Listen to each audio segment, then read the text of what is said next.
Hello everyone and welcome to the second of my summer Instagram lives, and I'm really sorry for the glowy look. It's a little bit warm here still. So we've got the fabulous Sarah Browning joining us this evening, so I am just going to try and add Sarah now. Bear with me.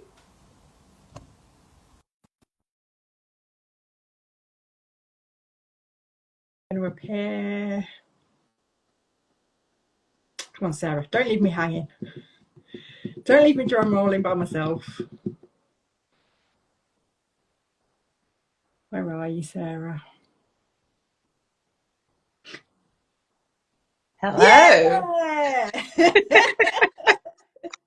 So far, so good.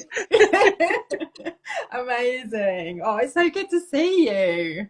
And you, and you. I was just apologising to, well, myself really, and whoever watches this on replay, that I look very glowy. I'm not quite sure. Whereas I look quite pale, so maybe we sort of we balance each other out somehow. I don't Yeah, quite know. the recording is going to look interesting. Do we not have some professionals that could sort of, equalise it or something? I don't know if that's even a thing, to be fair. I'll see if I can add a filter. I'm sure that's possible. But thank you so much for joining me this evening. We've obviously got quite a bit to get through, and there is a very important match that we both want to watch at 8 o'clock. So Yes, absolutely. So thank you so much, Sarah, for joining me. So for those of you who've not met Sarah before, Sarah's a kindness cheerleader, communicator, and copywriter. I can't wait to dive into that a bit more and find out what that all really means. So we're going to be talking a little bit about kindness in the digital world, and how kindness makes us feel. I think that's the general Sounds good. theme we're going for. Amazing. So do you want to start us off, Sarah, by telling us a little bit about you and what led you to become a kindness cheerleader? Sure, absolutely. So, yeah, so I am a communications professional by training, as it were. I've been working in comms primarily for charities, other not-for-profits, for the best part of, 25 years, I suppose, actually, when I stopped to think about it. Quite a long time. And I've been freelance doing that since 2010, and I work with lots of different wonderful clients and help them to be more strategic in their approach to communication with their audiences. And I'd always talked about, because I focused on working with not-for-profits of various types of charities, universities, bit of local government, I'd always talked about my clients as having a vision of a better world. And then in kind of late 2020, one day, I just kind of got to thinking about, I was sitting on a bench by the River Thames, as I say, late 2020, at that time, and I think when we were all just, where we go, what the heck? what on earth? What am I doing? What do I, all of that jazz. And I just got to think about, okay, so you say better world. What does that mean? And it was at that point I thought, well, actually, what's important to me is kindness. And more than that, I also realised that I believe there, and so do lots of other people, as it turns out, there is a lot of kindness in the world already. We just don't talk about it enough. And so from there, I was thinking, okay, well, so, what can I do about it? And then I thought, well, I'm a communicator, I'm a storyteller. So I started out just playing with it, to be perfectly honest with you. For the first year or so, I was just sharing stories of everyday kindness initially on Instagram. And what I do has grown from there. And at some point in the last few years, I was like, okay, so I need a job title, or how am I going to describe, who I am? And that's when I landed on kindness cheerleader, because for me, it is all about, as I say, saying kindness is there. I now inspire and teach people to see kind, because there is so much of it out there. We just quite, particularly in terms of the mainstream media and certain sections of social media, they'd have us believe something else, really, wouldn't they? That the world is awful. And don't get me wrong, what I do is not about toxic positivity. Clearly, there is some awful stuff that does go on near and far from home. But my thing is all about saying, but that's not the only story. And we need to kind of rebalance our story that we have about the world and ourselves. And I guess that's where we came in with this conversation, isn't it? That's exactly what you're doing with these wonderful conversations over the summer. Absolutely. So, do you want to tell us a little bit, for those that might be watching either live or on the replay, a little bit about what you would say the definition of like kindness, what kindness means to you? Yeah, and it's interesting, isn't it? Because when I run workshops and I do talks, definition of kindness obviously is one of the things we talk about, and there is no single definition. There are quite a lot of different ones, and they all have very similar elements. But I think one of the ones that I like, a good friend of mine, Rachel Eden, was talking to her about it one day, and she defined kindness as something along the lines of it's doing something you don't have to do because it will make someone else feel better. And I quite like that as quite a simple sort of definition. And ultimately, that is really about what it is. It's about doing something positive to make somebody feel better. And actually, self-kindness is a thing too. So actually, it's kind of doing it for someone else or for yourself. And it very much is about, when you look at all the different definitions and the themes that go through them, they are about positivity, they are about action. So kindness is active, something happens. And then, what's the other one? And there is something in there as well about kind of intent, you sort of intending to kind of have that positive impact. So that's a very long answer to your question. No, that was excellent. I just wondered if you could give us like a couple of like real basic examples of what that kindness might look like. Yeah, and there are so many. So as I say, with what I now do at the Time for Kindness, what has become the Time for Kindness program, how it started and what is still a strand of, one of the key strands, is that we share an example of kindness, at least one every single day. And the whole idea is that they tend to be, and what we're looking for is very, just those, as you said, those really basic, really small examples. So we get quite a lot. We get quite a lot sent in to us from supermarkets. So that thing where you're doing the weekly shop and you notice the person behind you just got a pint of milk and a paper or something, and you say, oh, would you like to go in front of me? That happens a lot. We get quite a lot sent in also from public transport. I'm a non-driver myself, so I spend a lot of time on public transport. And, once you start looking, you see often people will give up seats for each other, or they will help each other with carrying heavy bags, or those sorts of things. In a workplace, we don't get as many sent in from workplaces. I don't think it's because they're not happening. I think people just don't think of it, don't notice it. But it could be something as simple as helping your colleague who's got a report and they're on a deadline, and you make them a cup of tea, for example, or a junior colleague that's got to write a report for the first time and you help them to sort of work out how they set it out. Just those sorts of things. So, it can be big gestures, but actually very often kindness is just in those small things. It may even be as small as smiling at somebody that you pass in the street, and you don't even necessarily exchange any words or anything, but you just kind of acknowledge each other as human beings. So yeah, there's lots of options and lots of examples. Fantastic. And then another thing that kind of came to mind when you were explaining what kindness is, and I'm sure people don't do this, but I was just thinking around that whole, are people being kind to make themselves feel good, or are they doing it for the other person? Like, is there a risk that we end up doing it for us rather than for the person that the kindness was aimed towards? So I'm glad you asked that, Becky. It's, again, in those workshops and things that I run, we can have some really fascinating conversations about what counts as kindness. And that's one of the things that people say, well, if you get something from it, then it can't be kindness. Personally, I think it can be both. So there is a line, clearly, and I think when the acts that people are doing become too performative and are very much about, and it's those extreme examples of giving something to a homeless person while you're filming it or something. Yes. There is an argument actually that if they benefit, it's still, there's some kind of, so there may be, but I think there is a line there somewhere, and we all have a line as well, which might be different.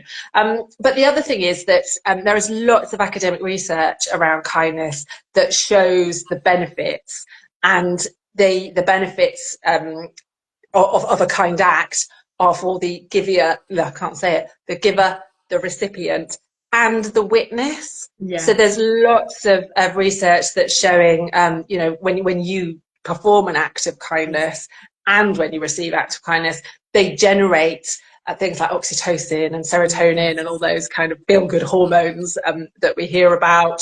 And in fact, some of those, and I'm not a scientist, as is about to become very, very obvious, but some of those chemicals are then linked to things like reduced blood pressure and those sorts of things. So actually there's a physical impact. But as I say, that is in terms of the person who is giving the kindness as much as the recipient. And so really, why shouldn't we benefit from it? Absolutely. It's a kind of win-win-win, as it were. Yeah, and I think just from personal experience, I've been in a situation where one example springs to mind from when I was on holiday last year, and there was a lady in the hotel restaurant. She was clearly visibly upset. She was on her own. So I just went over and spoke to her to make sure she was okay. I won't go into the ins and outs of what she was crying about, but she was really appreciative that I'd stopped and asked. We ended up having a nice little chat. And then as I was leaving the restaurant, one of the waiters just turned around to me and said how beautiful I was looking that evening. And I don't know whether it was linked to the fact that he'd seen me making sure that she was okay, but I always felt like that was my reward then. Not that I did it for that reason, but I was a bit like, oh, see, the universe saw and rewarded me with a lovely compliment. And then all three of us have walked away feeling a little bit cheerier than we were before. Yeah, absolutely. And very likely, more than just the three of you, other people within the restaurant who saw it happen. And I think, kindness, it does have a bit of a reputation problem sometimes. It can be, people who are perhaps a bit either against it or a bit wary of it, is often because it's perceived as a weakness. And something that's a bit weak, a bit fluffy. But I disagree with that. I think kindness is powerful. And that story you've just told is a really good example of that, because it's powerful, because it connects us as human beings. And, like we said, everybody involved in that is now connected in some way. And, that ripple effect that kindness has, either at the time when you see it happen, or or you have that conversation, or it could be having ripple effects for literally years. That woman that you spoke to, for all we know, might years down the line be thinking back and thinking, oh yeah, if that lady Becky hadn't spoken to me in the restaurant, whatever would have happened, or I made a different decision or whatever. So we just never know how far those ripples are going to go. Yeah, it's really, really powerful. Right, I'm just having a look to see what else I've got on my list. Very conscious of time. We're not at the anthems yet. We're all right. Yeah. Have you got it on in the background? No, or else I wouldn't be able to concentrate. So, in your experience, what helps people to start noticing kindness more in their everyday lives? I think a lot of it is making a conscious decision to do so, because and I know you've been on one of my workshops, and I know you've kind of said to me as well that once you start noticing it, you see it everywhere. So I think some of it is as simple as saying, right, I'm going to look out for an example of kindness today, and just keep your wits about you and see what you see. Quite a few people sort of say to me, oh, it's a bit like, people quite often do gratitude journaling and that sort of thing at the end of the day. It's a very similar thing, really. It's that, okay, what kindness did I see today? And I think one of the things that helps as well is when you have that really broad definition and you see kindness in even really little acts and really little things, again, it ups the chances really of you seeing examples of it. So kind of just make I guess the other thing that's probably worth mentioning, which I talk about as well, is that noticing kindness is also a sort of almost like a kind of first, slightly easier, slightly safer step into kindness. Because if you're not able to give or receive kindness, and there are lots of people for all sorts of reasons for whom that is really difficult, it is that first step that you can sort of stay within yourself but you can be looking out and seeing what else Yes. is going on around you. So again, if you just make that kind of conscious decision to just take even a tiny step, and you're not going to see it every single day. Well, you might want to get more used to it, Yeah. but you know, there might be days that, frankly, there are days when you don't want to see it because you want to be a bit rump or Yeah. you want to be a bit down. But it just gives you a kind of an option, a tool for your toolbox, really, to help with your well-being, to think, oh, actually, I am going to have a look out now. And like I said, we get a lot sent in from supermarkets. We get a lot sent in from public transport. We tend to get a lot of examples sent in places where there are people coming together that maybe don't know each other, as well as in family groups and whatnot. So again, you can think, right, well, while I'm on a journey to wherever, I'll just kind of have a look around and just see if I see anything. So just get started, I suppose, is my message. Definitely. And I think from experience, I became a kindness ambassador through yourself as well, and joining that, I'm going to call it a program, although it's technically not a program, is it? But and perhaps Not you yet. might want to talk a little bit about that in a second. But since I've become an ambassador, I do make a much more conscious effort to look out for kindness, because I do appreciate, again, similar to what you were saying, not everyone is going to feel confident enough to perhaps, go and put their arm around a stranger that's crying in a restaurant. That won't be for everybody. Yeah. But just noticing it, and then the floodgates do kind of open. But I totally agree with you as well. If you are peed off and don't want to be kind, or you're in a bad mood and it's just like, you won't see kindness, but occasionally you do see a little glimmer, and that can cheer you up. Yeah. Yes, true. It's true. So, Yeah, absolutely. Oh, I'm so pleased that you enjoy being an ambassador. Absolutely. Do you want to talk a little bit about what that is and what that looks like, Yeah. and if other people want to sign up to become one, what they need to do? Sure, absolutely. So the Time for Kindness, it essentially has three strands. One is the sharing a story every day, story of kindness every single day. One is the strand of the workshops and talks that I give, and then the third strand is a bit like you, I'll say community, although I'd like to do more to make it into a more cohesive community in the longer term. But my group of voluntary kindness ambassadors, and all that is if you go to the website, which is timeforkindness.co.uk, and search for kindness ambassadors, we've got a page on there where it came from this idea of encouraging people to notice the kindness, but also to know that if you want to do that, you're not alone, that there are more of us that are doing that. So I ask you to make a pledge. I don't check up on you. It's just part of the sign up process to pledge to notice. So every week to notice at least one act of kindness, and for every one that you see, to tell at least one other person about it. And again, that telling someone else is because I want to grow the conversation. I want us to stop kind of shying away and perhaps being a little bit embarrassed about talking about this, but to sort of take ownership of seeing kindness in the world around us, and to kind of rebalance that story, so that we are talking about kindness. So yeah, go along to the website and sign up. We would love to have you join, and you get a monthly update as well with sort of, my latest thoughts and what have you. So yeah, come and join us. Fantastic. And what I'll do is, when I post about this while the football's on, probably, I will put the link onto a story so that people know, or direct them straight to it. So fantastic. Thank you for that, Sarah. So obviously the purpose of this chat was to talk a little bit about the online side of stuff and social media as well. Do you have any favourite ways people can show up with kindness more online, whether it's in content, comments, or even DMs? And I'm very conscious that with the game being on shortly, and the dreadful comments that Jess Carter's been receiving, online can be a very just awful place. How do we make it better? What can we be doing to make the online space better? And it's an interesting one, because when you obviously sort of let me know, you'd be asking me that, and I was thinking actually what's happened to Jess is an example for me of where I can get dragged into less kind online content. So not by doing it myself, but kind of sort of keeping up with the story and having a look at what's going on.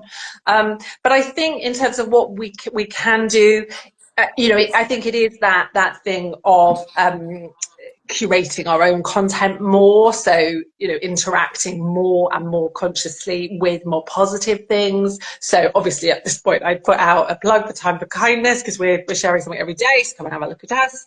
But there are a lot, the Happy Newspaper, Positive News, Good Deed Feed, there are lots of other accounts out there that are producing positive things, so you can help yourself by going to look at those.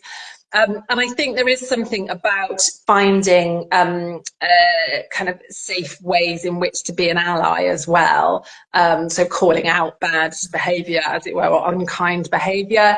I say find a safe way to do it, because obviously you've got to feel comfortable with how you're interacting with that, and that is sometimes how you can then get dragged into more of that negative side of things, because by commenting you're giving more attention and more air. So there are decisions to be made there, really.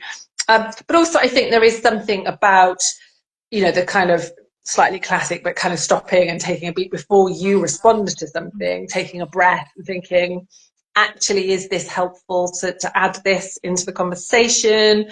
Is this something I would say to somebody if we were sort of actually together in the same physical space? Would I say this? And just taking those kind of moments to sort of kind of check yourself, really. And it's that thing of remembering that we are all human.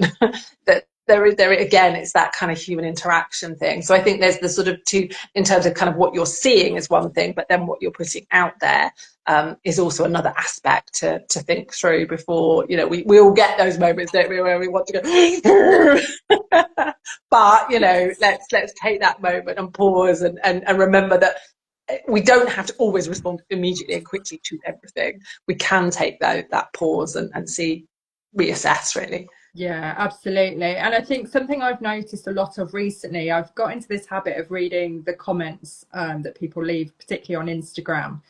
And you can go down a real rabbit hole with some of those. But I do find that if someone does write perhaps a positive comment, someone will come back with something negative, and then they'll start this back and forth, and it all turns a bit toxic.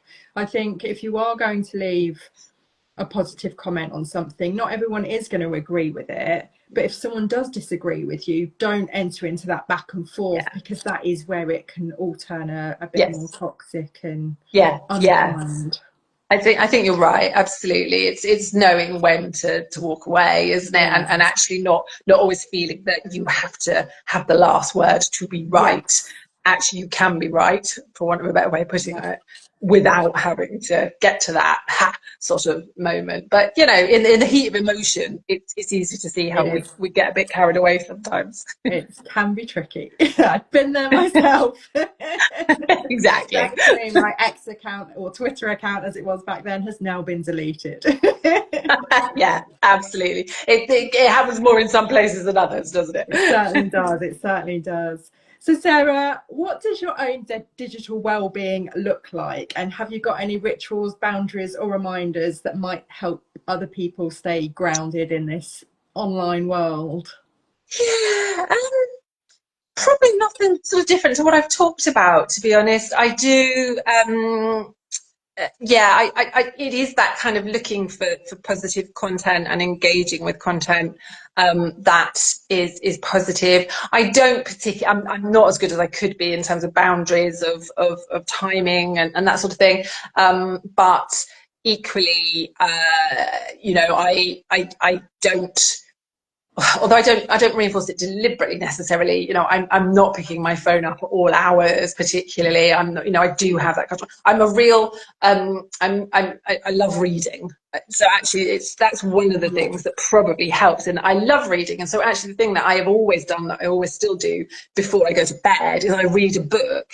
So actually, although it's not the recommended however long they say you're supposed to have as a break from your phone before you go to sleep, there is still a natural break where I will stop and I will read, and sometimes it'll be a paper book even, but sometimes it is my Kindle. But just having something else to sort of think about and break, I think probably helps. And just being, again, just that kind of conscious awareness of what am I consuming here. And I did go through a period of time where I found that coming up to lunchtime, I would just find myself scrolling and sitting at my desk and kind of scrolling. And actually, again, I was able to catch myself and go, well, actually, if you're doing that, Sarah, it's time to stop and go and have lunch. And, just kind of that conscious awareness, really.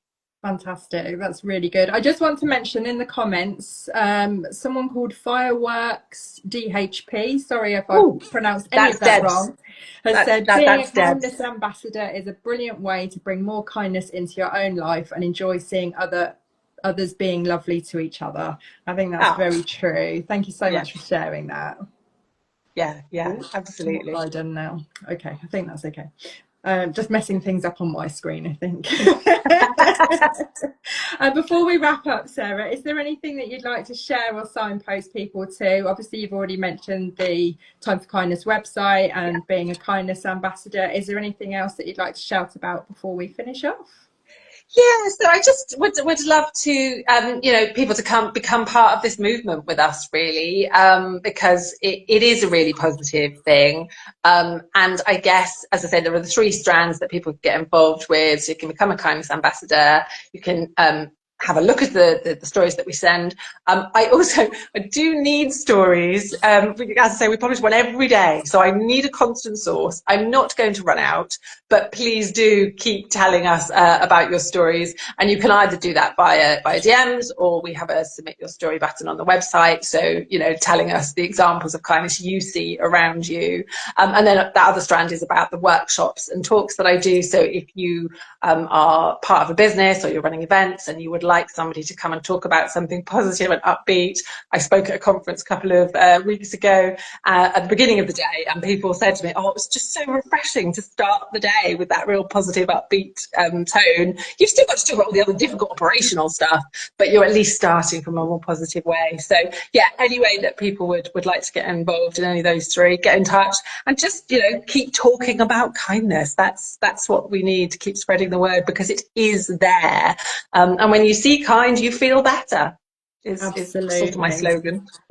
Let's get it rippling all over the world, Sarah. That's what we need. Indeed, when I rule the world. And before we do sign off this evening, I would like your score prediction for the big game. Oh, I hope we win. Does that count? Score prediction. I think let's go 3-1 to us. Ooh, I think, fingers crossed. I hope I haven't jinxed it. I'm gonna say a 2-1 victory for England. Although I've just had an Italian for dinner. I've just had pasta for dinner. Let's rephrase it. Yeah, I know what you mean, I think. So I hope I haven't jinxed us. Indeed. Well, I'm very lucky to have tickets to the final. So I do want us to be in it, but at the same time, if we are in it, I'll be so nervous. I'll probably spend most of the time in the loos at the stadium. Well, that will be an amazing experience. Whoever gets to the final, I'm sure you'll have a brilliant time. That's why we bought the ticket. Everything crossed. And thank you ever so much for joining me this evening, Sarah. I appreciate, with the game on as well. It's it's been good to have a conversation with you anyway, and also to keep our minds off it until the last minute is probably a good thing. Yeah, I'm going to go and pour myself a Guinness Zero now. Good for you. Lovely to speak to you. Thanks so much, Sarah. Take care. Yeah. Thanks. Take care. Bye for now. Bye. Bye.